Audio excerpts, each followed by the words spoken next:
Uh-oh, what is up?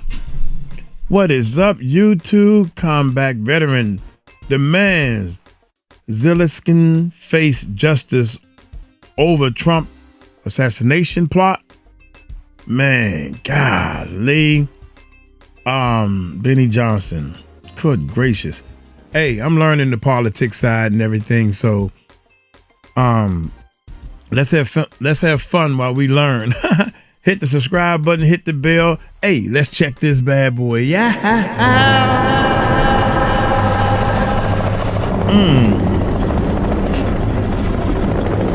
Is this a skit? What the hell is that?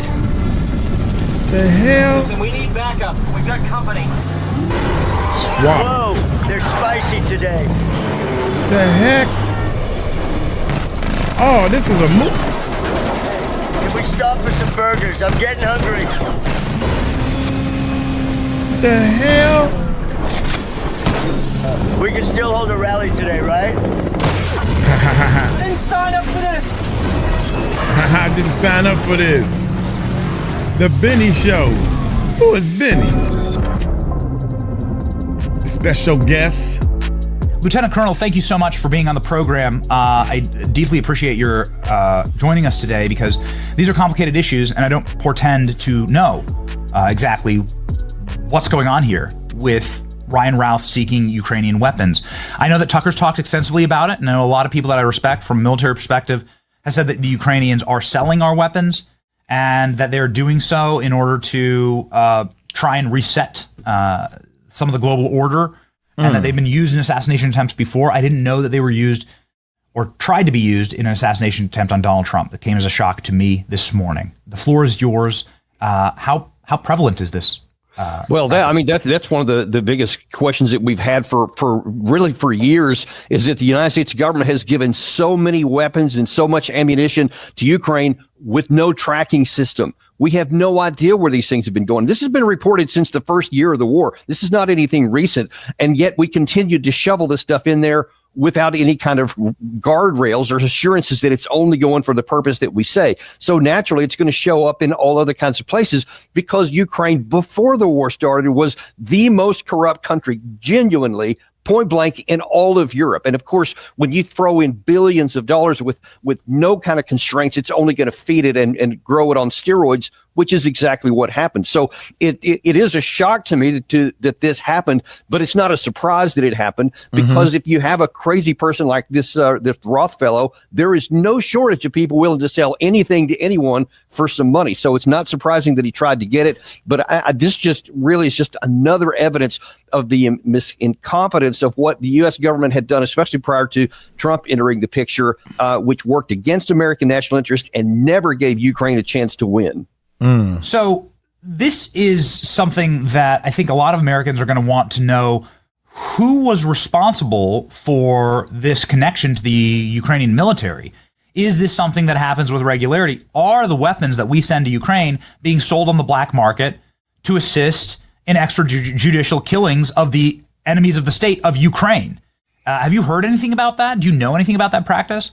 I've certainly seen evidence of it. I haven't heard anything. I don't have any direct contacts in that. But that is one of the biggest questions I've got. How far up the chain in the Ukraine side was this knowledge? Because one of the things I was frankly worried about, even before we found out about these direct connections with Roth, was that there are many people in Ukraine that definitely did not want Donald Trump to win, don't like the direction he's going in now, because they only want more support. They don't want to end the war under any circumstances. And I have been concerned that some may be willing to take action on that. So I think it is vitally important that we find out exactly where these so-called associates were in this DOJ report. How high up the chain did they go? Because what you're showing on the screen there from that Oval Office exchange could be the least thing that Trump may want to do if this turns out to go up that high.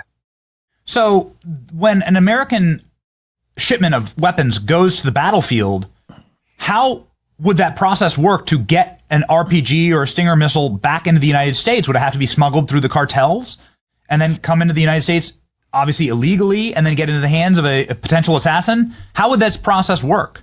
Yeah, there is an entire network inside Ukraine of all kinds of black market operations. I literally was communicating with someone from Kiev just earlier this morning on a related topic about these networks that have been going on there, some to get people out. There's huge bribes that have to go to try to prevent guys from being grabbed off the streets and $30,000 to $50,000 a pop, and to get people smuggled out. So it is easy to use those same networks to get something smuggled out instead of a person. And believe me, along these people here, they have no morals at all. They have no problem sending weapons, ammunition, or people, even traffic. So if that's what's going to make them money. So this is happening in Ukraine. We know this is happening in Ukraine. And Zelensky, I think, just purchased a platinum mine in Africa, which is totally what you do when you're at war and when you're impoverished and you need American dollars. How much of a fraud on the American taxpayer is the Ukraine war? What's your professional take, given the fact that you've served and I have not, sir? I have been saying since before the war started and every day since that this war was always unwinnable on the Ukraine side. There was no rational path to success. The fact that our government kept going down this path and telling us for the first 3 years that it was winnable, that they were winning, that they're on the right path, all of these things that they said, which they said during the Afghan war as well. Oh, they just sent them over to here, but it was never true. So all we've been doing by sending billions of American dollars and European dollars or euros and all of these weapons, depleting our own forces, all it's doing is getting more Ukrainians killed in the predictable end to this war that's going to see Russia on the top side. So I think it is a tremendous fraud and a waste of resources, a waste of lives, and a tragedy for Ukraine that we supported something that could never work. So now that we're seeing the fallout from all of this and the backlash and the potential murder of our president, soon to be president, what's the American public's response to this? I mean, these are shocking claims inside of this DOJ report. It's a 21-page report. There's so much more densely packed in there, but just this alone is enough to, I think, really reset people's minds on what's happening in Ukraine, where this man is smuggling ISIS fighters and fighters from Afghanistan and Iran into Ukraine with no-look visas. How the hell is that even off? How does that work exactly? And then as soon as he needs an illegal weapon to shoot Trump's plane out of the sky, he goes right to Ukraine and said, hey, give me, you lose these one a day. Just give me one. That is ripping the bark off that operation is repulsive to actually see it in writing there. It was. It really is shocking, and I'm looking forward to getting into more detail of that. But just what we've seen so far, just what's enough of that is enough to I think really just take the goggles off and the blinders off and say, look, this guy Zelensky is not a democratic leader that he gets portrayed as all the time. I know they want to say he's a Churchillian figure, but when you look at his actual actions, and Tucker Carlson has just called this out many times, he is not a Democrat. He is hanging on to power beyond his term. He has silenced political parties, media, shut down even religious organizations he doesn't like, has control over all the people, et cetera, and is doing all these corruption things. That's not democratic, and that's not what we should be supporting in Ukraine. We should be trying to save the lives of the Ukrainian people despite their leader who is leading them to destruction. In my view, he is not a rational partner that Trump can work with because he can't make rational decisions. And I think Trump needs to give him an ultimatum or be willing to walk. I really do think we're there. I think certainly we are there, and the wholesale loss of life in this war that was totally and completely unnecessary is a moral and a mortal evil, and that is why we are against this war, and we want it to end as quickly and as peacefully as possible. And an ugly peace is far better than a hot war that is slaughtering entire generations. We believe that in our bones. So, what do you believe, Lieutenant Colonel, if the Ukrainian government is found to have had foreknowledge of a Trump assassination attempt and not warned anybody, what will happen then?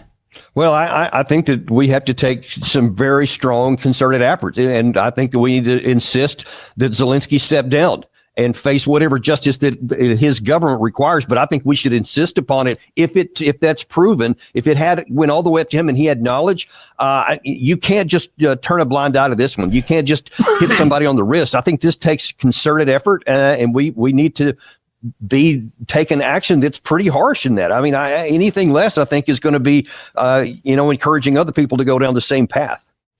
Something that is, of course, very near and dear to your extensive and dignified and honored career in our American military and service is your love of this country, clearly provable.